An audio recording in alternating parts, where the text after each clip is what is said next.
Welcome back सुप्रभात news MP. चलिए देखते हैं मध्य प्रदेश की 15 फटाफट बड़ी खबरों को। इससे पहले न्यूज को कहां से देख रहे हैं कमेंट बॉक्स में जरूर बताएं, साथ ही वीडियो को लाइक करें। मध्य प्रदेश सरकार जल्द ला सकती है फायर सेफ्टी टैक्स नियम। मध्य प्रदेश की मोहन यादव सरकार जल्द ही लोगों पर एक और टैक्स का बोझ डाल सकती है। दरअसल सरकार ने जल्द ही प्रदेश में फायर सेफ्टी एक्ट लागू करने पर विचार कर रही है। इस एक्ट के मसौदे में फायर सेफ्टी टैक्स के प्रावधान की बात रखी गई है। इसमें फायर पुलिस के गठन का भी प्रस्ताव है। इस मसौदे को नगरीय विकास एवं आवास विभाग ने तैयार किया है। बता दें, मध्य प्रदेश सरकार में काफी दिनों से फायर सेफ्टी एक्ट लागू करने की कवायद चल रही है। मध्य प्रदेश में बिजली कंपनी घर घर लगाने लगी स्मार्ट मीटर। मध्य प्रदेश में आखिरकार स्मार्ट मीटर लगाने का काम प्रारंभ हो गया है। इस मीटर के लगने के बाद जितनी बिजली खर्च होगी उतनी ही बिल आएगा। यह मीटर आधुनिक तकनीक से बना हुआ है। इस मीटर को मोबाइल की तरह रिचार्ज करना होगा।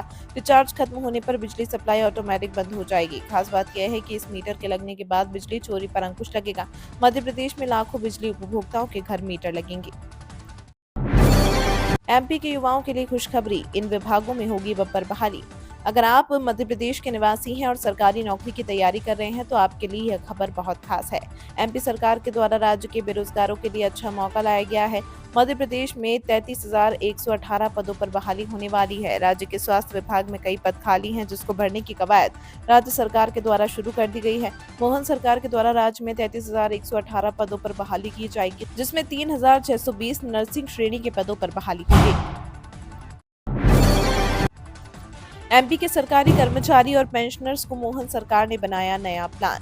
मध्य प्रदेश सरकार के द्वारा लगातार सरकारी कर्मचारी और पेंशनर्स को तोहफा दिया जा रहा है। मध्य प्रदेश की मोहन सरकार के द्वारा जल्द ही सरकारी कर्मचारी और पेंशनर्स को आयुष्मान योजना का लाभ दिया जाएगा और इसको लेकर प्रस्ताव शासन को भेज दिया गया है। कैबिनेट से इसकी अनुमति मिलते ही इसे पास कर दिया जाएगा। इसके बाद सभी कर्मचारी और पेंशनर्स को आयुष्मान योजना का लाभ मिलेगा।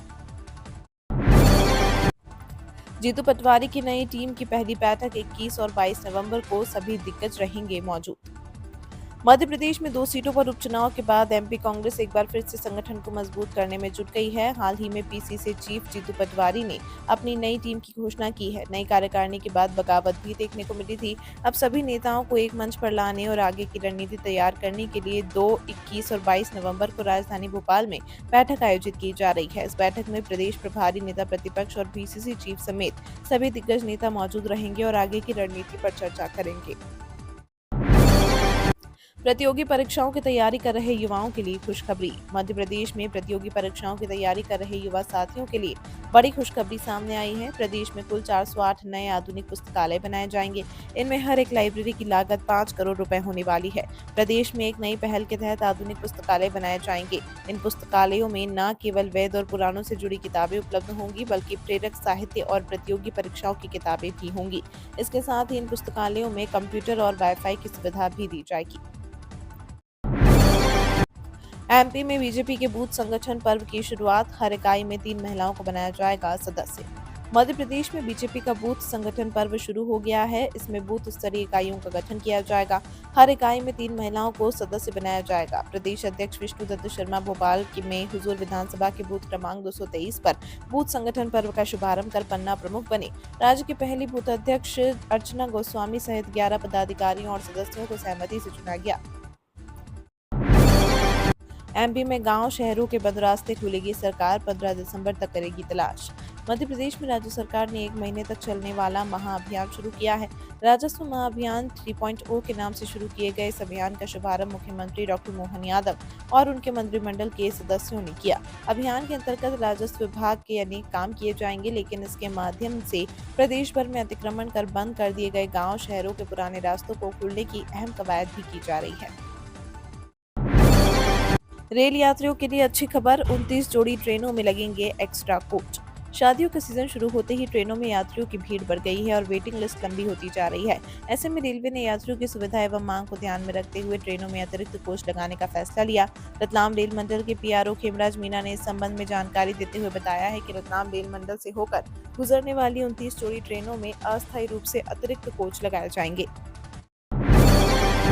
42 साल बाद बनेगा नया मध्य प्रदेश। नवीन संभागों, जिलों, तहसीलों के गठन के लिए शुरू हुई कवायद।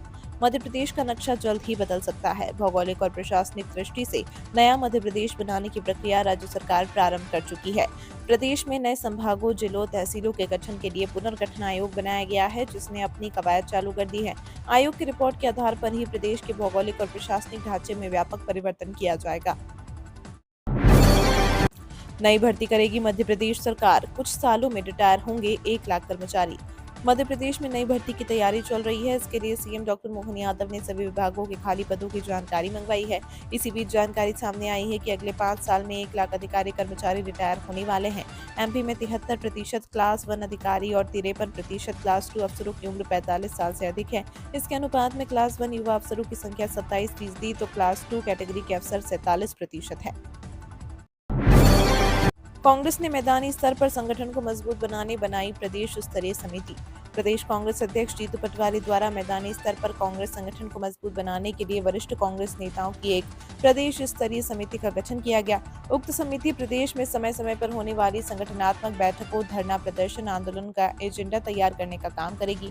साथ ही केंद्र और प्रदेश की भाजपा सरकार के जन विरोधी नीतियों को उजागर करने के उद्देश्य से प्रारूप संकलन तैयार करने का कार्य करेगी। भोपाल में हवाओं ने बढ़ाई ठंडक, कई शहरों का लुढ़का पारा। मध्य प्रदेश की राजधानी भोपाल में हवाएं चल रही हैं, जिस कारण तापमान में गिरावट आई है और ठंड का असर देखने को मिल रहा है। यहाँ का तापमान 12.8 डिग्री सेल्सियस तक लुढ़क गया है। भोपाल के साथ ही प्रदेश के और कई शहरों का तापमान काफी कम दर्ज किया गया। दिसंबर की शुरुआत में पूरे प्रदेश में न्यूनतम तापमान में 11 से 12 डिग्री तक गिरने की संभावना है। खासकर 20 दिसंबर के बाद मध्य प्रदेश के हिस्सों में कड़ाके की ठंड की शुरुआत होने का अनुमान है। आयुष्मान भारत योजना में आयुष की सेवाएं जोड़ने की मांग। आयुष्मान भारत योजना के तहत आयुष विभागों की सेवाएं जोड़ने के लिए सुप्रीम कोर्ट में याचिका दायर की गई है। आयुर्वेद फेडरेशन ऑफ इंडिया के मुख्य कानूनी सलाहकार एडवोकेट अश्विनी उपाध्याय ने यह पीआईएल लगाई है। आयुष को भारत की सबसे बड़ी स्वास्थ्य योजना आयुष्मान योजना भारत के अंतर्गत लाने की पीआईएल में सभी लंबित केंद्रीय विभागों एवं सभी राज्य के संबंधित विभागों को पार्टी बनाया गया है। प्रधानमंत्री आवास योजना 2.0, खुद की जमीन पर घर बनाने पर सरकार देगी 2.5 लाख रुपए की सब्सिडी। शहरों को झुग्गी मुक्त बनाने के लिए प्रधानमंत्री नरेंद्र मोदी ने प्रधानमंत्री आवास योजना 2.0 लागू की। अन्य योजनाओं को मिलाकर इसमें काम होगा। इसके लिए मध्य प्रदेश सरकार अफोर्डेबल हाउसिंग पॉलिसी तैयार कर लागू करेगी। इस नीति के तहत मकान बनाने के लिए सस्ती दर पर भूमि उपलब्ध कराई जाएगी। योजना में पंजीकृत आवासों के लिए 1% से कम स्टाम्प शुल्क लिया जाएगा।